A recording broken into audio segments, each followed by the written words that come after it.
Hello everyone, welcome you all at लुकीज sir unlimited study zone. So guys, हम lecture 4 continue कर रहे हैं यहाँ पे टिश्यू का। इसके पहले हमने लेक्चर 1, लेक्चर 2 और लेक्चर 3 हमने कंप्लीट कर लिया है।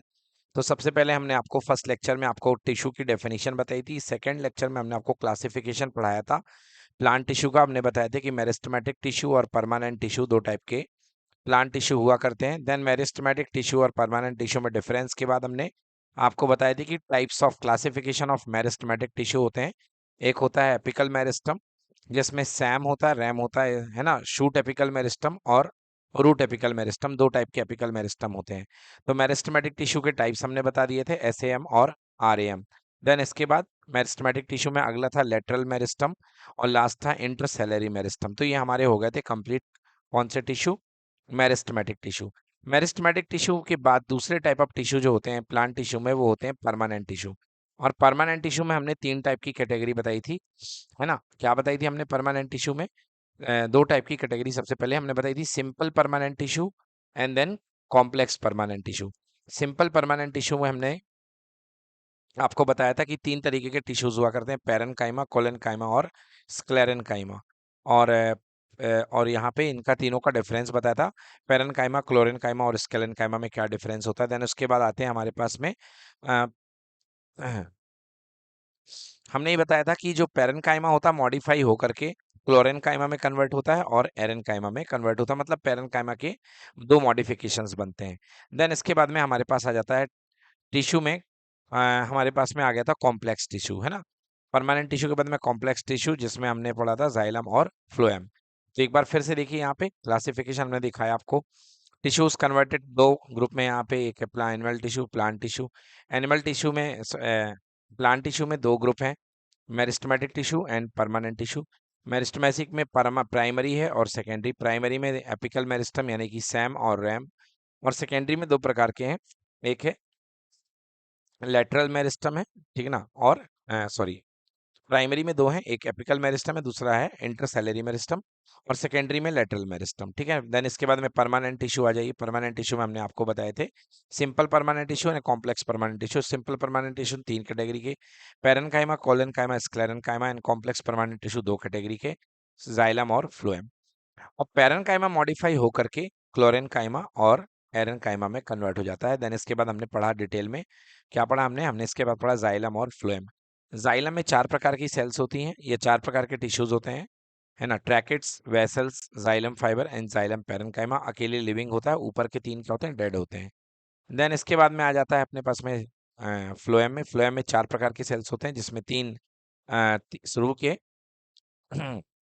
इसमें तीन लिविंग एक डेड, और यहाँ पे सॉरी तीन डेड एक लिविंग होता है, किसमें, आपके जाइलम में। और फ्लोएम में तीन लिविंग और एक डेड। तो इसमें लिविंग कौन कौन से होते हैं, सीप ट्यूब्स होती है, companion tubes and flowing parenchyma. और फ्लोएम फाइबर इसमें क्या होते हैं, डेड होते हैं। चलिए, तो यहाँ तक हमने पढ़ा दिया था। आज की क्लास में स्टार्ट करते हैं हम, डायग्राम देखते हैं जाइलम की सेल्स के डायग्राम, ठीक है ना। तो सबसे पहले देखिए, बनाइए ट्रैकेड, आपके सामने स्क्रीन पर ट्रैकेड आपको दिखा रहा हूँ मैं, ट्रैकेड। तो जो ट्रैकेड सेल्स होते हैं वो इस तरीके से हुआ करते हैं, देखो ये डायग्राम आप बना लो, है ना। तो ये कैसी सेल्स होती हैं, वेस्कुलर सेल्स हुआ करती हैं।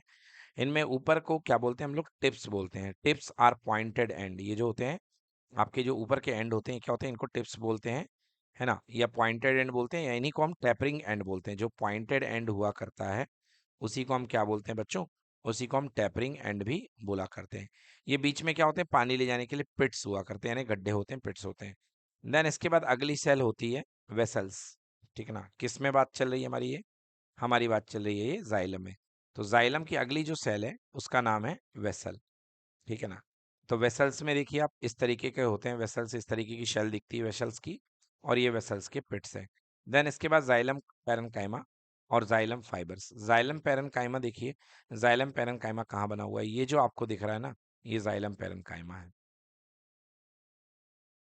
ये पूरा का पूरा जो आपको दिख रहा है, ठीक है, लिखा भी हुआ है, देखिए इसको मैं अब इरेज कर देता हूँ। तो ये जो पूरी की पूरी चीजें आपको दिख रही हैं, ये जाइलम पैरेनकाइमा है। जैसे ये देखिए, ये हो गया, ये आपको दिख रहा है, ये जाइलम पैरेनकाइमा है। सबसे पहले जो बाहर आपको मैंने दिखा है पॉइंटेड एंड वाली, ये क्या है, इनको ट्रैकेट्स बोलते हैं। तो 1 नंबर पे ट्रैकेट्स है। उसके बाद में सेकेंड नंबर पे कौन है, सेकेंड नंबर पे आपका जो है वेसल्स हैं। ये बड़े बड़े जो दिख रहे हैं, ये आपको जैसा मैंने अभी बना के दिखाए थे, ये क्या है, वेसल्स हैं ये, ठीक है ना। देन इसके बाद में तीसरे नंबर पे क्या, जाइलम पैरेन्काइमा दिखा दिया। एंड जाइलम फाइबर्स जो होते हैं, है ना, वो कहाँ लगे, ये लगा हुआ है जाइलम फाइबर, ठीक है ना। तो ये क्या अपने पास में, ये जाइलम फाइबर है, ठीक है। तो आपको सारी की सारी लेवलिंग आई होप समझ में आ गई होगी। ये जाइलम फाइबर तक मैंने आपको पूरा का पूरा क्लियर कर दिया, ठीक है। अब आ जाते हैं फ्लोएम में। फ्लोएम का भी डायग्राम अपने आप में थोड़ा कॉम्प्लेक्स होता है। तो फ्लोएम में भी 4 पार्ट हुआ करते हैं। उन चारों पार्टों को हम ध्यान से देखते हैं कि वो 4 पार्ट कौन कौन से होते हैं। सबसे पहले पहला जो पार्ट होता है वो क्या हुआ करता है, सीव ट्यूब्स होती हैं। फर्स्ट पार्ट मैंने बताया, पहला पार्ट जो होता है जाइलम का वो सीव ट्यूब। तो यहाँ पे सीव ट्यूब क्या है, ये देखिए आपको ये जो हल्का सा लाइट ग्रीन कलर का जो अंदर दिख रहा है ना, ये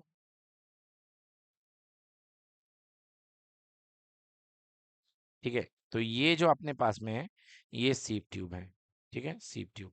और फिर उसके बाद में कंपेनियन सेल। कंपेनियन सेल कहाँ पे बैठे हुए हैं, ये आपके पास में जो बाहर बैठे हुए हैं, इनको हम कंपेनियन सेल कहते हैं, ठीक है। ये हो गई कंपेनियन सेल, ठीक है। फिर क्या है, फ्लोएम पैरेन्काइमा। तो फ्लोएम पैरेन्काइमा कहाँ बैठा हुआ है, ये देखिए, फ्लोएम पैरेन्काइमा ये बैठा हुआ है। इसका काम क्या होता है, स्टोरेज का, ठीक ना। तो फ्लोएम पैरेन्काइमा ये स्टोरेज के लिए ये बीच में बैठा हुआ है, ठीक है। ओके, ये फ्लोएम पैरेन्काइमा है। और फिर इसके बाद में आपको क्या बचता है, सी प्लेट। तो ये जो ऊपर आपको दिखाई दे रहा है स्ट्रक्चर, ये इस टाइप के, ठीक है ना, ये सबके सब क्या है, ये सी प्लेट्स हैं। ये जो आपको डैश डैश करके दिखाई दे रही है, ये स्ट्रक्चर जो भी है, ये सबका सब क्या है, ये बेटा ये सी प्लेट है। तो आपने सी प्लेट भी आपने देख ली, ठीक है ना। देन इसके बाद आता है difference between xylem and phloem. तो आइए देखते हैं, बात करते हैं डिफरेंस और जाइलम और फ्लोएम के बीच में। हमने जाइलम और फ्लोएम आपको काफी अच्छे से बताया है। अब इसके बीच में डिफरेंस देख लेते हैं, कोई दिक्कत नहीं होगी आपको। जाइलम एंड फ्लोएम, तो सबसे पहले xylem then phloem. Xylem, it transport water, water transport करता है and mineral from roots to the apical meristem. कहाँ से, रूट से लेकर के apical part of the plant, meristem नहीं, apical part of the plant, है ना। और जाइलम से ये जो पानी जाता है और मिनरल जाते हैं, इसको क्या बोलते हैं, इसको हम लोग बोलते हैं ascent of sap. Phloem, it transport food material from leaves to the growing part of the plant. Leave से growing part of the plant, इस प्रोसेस को ट्रांसलोकेशन बोलते हैं। जाइलम कंसिस्ट 4 तरीके की cell, tracheid, vessels, xylem fibres and xylem parenchyma. Phloem consist करते हैं sieve tube, companion cell, phloem fibre and phloem parenchyma. 3 part. Only xylem parenchyma living होता है, बाकी की सारे क्या होते हैं, इसमें डेड होते हैं। मतलब जाइलम पैरेन्काइमा को छोड़ करके बाकी ये तीनों क्या है, ये तीनों डेड है। और यहाँ पर फ्लोएम फाइबर को छोड़ करके तीनों लिविंग है। समझ में आ गया, कौन कौन से, सीप ट्यूब, है ना, सीप सेल्स एंड कंपेनियन सेल्स, ये क्या है, लिविंग है। और फेरम, है ना। तो यहाँ पे sieve tube, sieve cells, companion cells and phloem parenchyma. अच्छा, यहाँ पे सीप ट्यूब, सीप सेल्स 2 बार आ गया, इसलिए आपको कंफ्यूजन हो सकता है। तो ये एक्चुअली तीन ही चीज लिविंग है यहाँ पे, सीप ट्यूब, कंपेनियन सेल्स और फ्लोएम फाइबर्स। तो सीप ट्यूब लिख दिया है। तो सीप ट्यूब के अंदर सीप सेल्स होती है, तो लिखने की जरूरत नहीं है देखा जाए तो इस चीज को लिखने की जरूरत नहीं है। और फोर, है ना, और फ्लोएम पैरेन्काइमा लिविंग होते हैं। इसमें डेड कौन कौन से होते हैं, tracheid, vessels, xylem fibre and are dead tissue. यहाँ पे phloem fibre are dead tissue, केवल ओनली एक ही डेड होता है।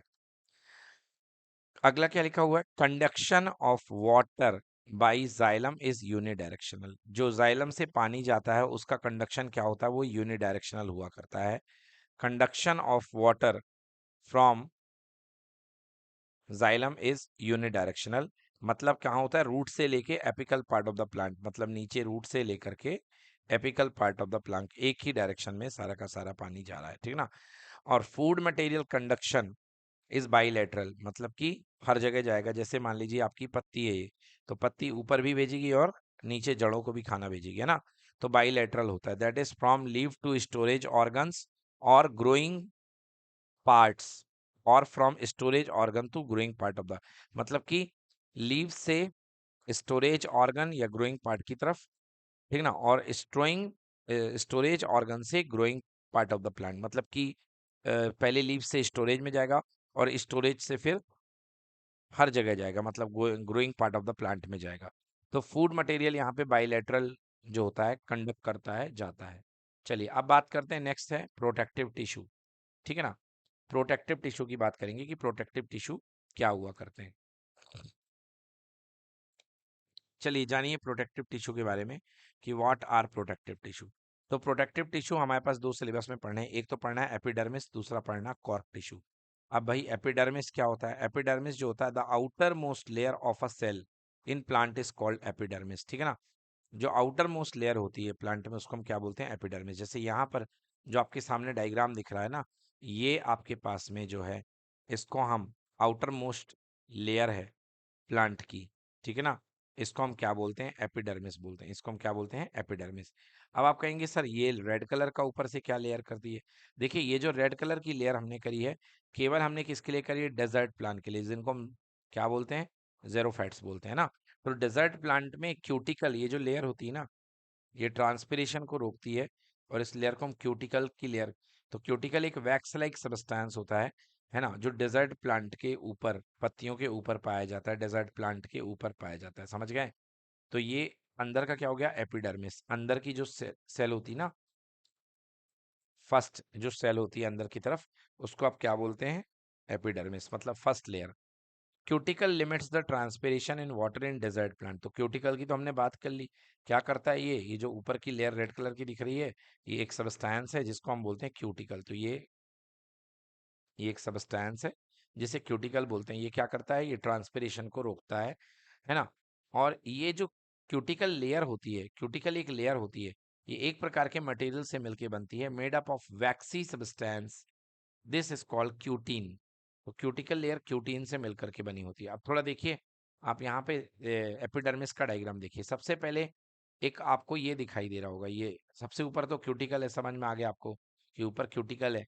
उसके नीचे जो आपको ये ब्लू कलर के दिखा रहे हैं, ये क्या है बेटा? ये एपिडर्मिस है। क्या है बेटा? ये एपिडर्मिस है, ठीक है ना जी बेटा। ये अपने पास में ये जो है बेटा जी, ये क्या अपने पास में, इसको बोलते हैं हम लोग एपिडर्मिस। उसके नीचे रेड कलर के ये जो सेल्स आपको दिखा रहे हैं, इसको हम बोलते हैं हाइपोडर्मिस। जो रेड कलर के सेल्स मैंने बताए हैं एपिडर्मिस के नीचे, वो हाइपोडर्मिस है। अब बात कर लेते हैं फंक्शन ऑफ एपिडर्मिस। तो epidermis provide protection to plant from injury, pathogen attack and water loss. तो इंजुरी से, पैथोजन से, कीड़े मकोड़े, बैक्टीरिया, इनसे, और वाटर लॉस को रोकता है कौन? एपिडर्मिस, ठीक है ना। First, the cuticle epidermis lower the rate of transpiration and prevent the loss of water in xerophytes। मतलब जो क्यूटिकल होते हैं, मतलब जो कांटे होते हैं, वो क्या करते हैं? एपिडर्मिस में जो कांटे होते हैं, the cuticle of the epidermis lower the rate of transpiration, वो ट्रांसपिरेशन की रफ्तार को, उसके रेट को कम कर देते हैं, जिससे कि पानी जो है ज्यादा बर्बाद ना हो, है ना, लॉस ऑफ वाटर ना हो। अगला, stomata in epidermis allows gases exchange to occur during respiration and photosynthesis. हाँ, हमने आपको बताया पौधों में दोनों चीजें होती है, रेस्पिरेशन भी होता है, फोटोसिंथेसिस भी होता है, और इसमें गैसों का आदान प्रदान, लेन देन कौन करता है? स्टोमेटा करता है। वो स्टोमेटा भी इसी एपिडर्मिस में ही प्रेजेंट होता है, स्टोमेटा एपिडर्मिस में ही प्रेजेंट होता है। Epidermal cell of roots help in better absorption by increasing surface area. जो आपकी रूट्स की अगर बात की जाए, तो रूट्स का जो एपिडर्मिस का सरफेस एरिया होता है वो लार्जर होता है, ठीक है ना। सो एपिडर्मिकल सेल ऑफ रूट्स जो होता है हेल्प करता है, किसमें हेल्प करता है? Better absorption by increasing surface area. चलिए अब बात करते हैं नेक्स्ट प्रोटेक्टिव टिश्यू की, जिसको हम बोलते हैं कॉर्क टिश्यू। तो आपके सामने एक कॉर्क टिश्यू दिखाई दे रहा है, ये देखिए, ठीक है ना। और ये इसकी क्या है? बार्क है। तो बार्क किससे मिलके बनी होती है? बार्क जो होती है किसी ट्री की, वो कॉर्क टिश्यू से मिलके बनी होती है। मतलब bark of a tree is made up of cork tissue. The outer layer of a tree is a dead layer made up of the cork tissue. हाँ, तो जो आउटर लेयर होती है वो डेड लेयर होती है, और वो कॉर्क टिश्यू से मिलकर के बनी होती है। कहाँ पे पाई जाती है? स्टेम में। Cork tissue is a dead tissue, that is cork tissue is made up of the dead cells. तो कॉर्क टिश्यू किससे मिलकर बना होता है? डेड सेल से। The cell wall of these dead cell called suberin. ये जो सेल वॉल होती हैं, दी सेल्स, सॉरी कॉल्ड नहीं, कंटेन्स, ये सेल वॉल जो होती हैं किसकी? Dead dead cells. Cell wall, dead cells की जो सेल वॉल होती है, मतलब आपकी कॉर्क की जो सेल वॉल हुआ करती है, जिसको मैंने अभी ऐसे बनाया था, ठीक है ना। तो कॉर्क की जो सेल वॉल है, इसके अंदर एक मटेरियल पाया जाता है जिसको हम क्या बोलते हैं? Suberin, and suberin is a substance which prohibited in and out of any substance through cork tissue. तो सुब्रिन जो होता है वो क्या होता है बेटा, वो रोकता है किसको, इन एंड आउट, मतलब कोई भी सब्सटेंस इसके अंदर जाना चाह रहा है या कोई बाहर से अंदर आना चाह रहा है तो सुब्रिन क्या करेगा, इसको रोकेगा। Suberin is a substance which prohibited in and out of any substance through cork tissue. Cork tissue से अंदर और बाहर जाने को रोकता है किसी भी सब्सटेंस को। फंक्शन ऑफ कॉर्क की बात कर लेते हैं। Cork prevent mechanical injury and loss of water. तो ये मैकेनिकल इंजरी से बचाता है, लॉस ऑफ वाटर से बचाता है ना। इम्परवियस मतलब इसमें भेदा नहीं जा सकता। लाइटनेस होती है मतलब हल्का होता है। टफनेस मजबूत। Compressibility make the cork commercially valuable. देखा जाए तो इसकी कंप्रेसिबिलिटी बहुत ही कम होती है, मतलब बिल्कुल भी कंप्रेसिबल नहीं होता है, जिसके कारण इसको हम कॉमर्शियली वैल्यूएबल बताते हैं। Next, cork is used in making many products such as bottle stopper, shuttlecock, wooden paddles. अब बात करते हैं, अगला है एनिमल टिश्यू। तो बच्चों यहाँ पर हमारा पूरा का पूरा प्लांट टिश्यू फिनिश हो जाता है और नेक्स्ट क्लास में हम आपको कराएंगे एनिमल टिश्यू। एनिमल टिश्यू कितने टाइप के होते हैं, 4 टाइप के। एक एपिथेलियल टिश्यू। एनिमल टिश्यू में 4 क्लासिफिकेशन है। एक है एपिथेलियल टिश्यू, ठीक है ना, इंसानों के टिश्यू भी होते हैं यही सब। एनिमल टिश्यू मतलब हर एनिमल के टिश्यू कोई भी ना। चलिए अगला है मस्कुलर टिश्यू। तो अगली हमारी मस्कुलर टिश्यू होती है। देन हमारे कनेक्टिव टिश्यू होते हैं एंड लास्ट कौन से होंगे, नर्वस टिश्यू। चलिए तो आज के लिए इतना ही, नेक्स्ट क्लास में कंटिन्यू करेंगे। Thank you so much.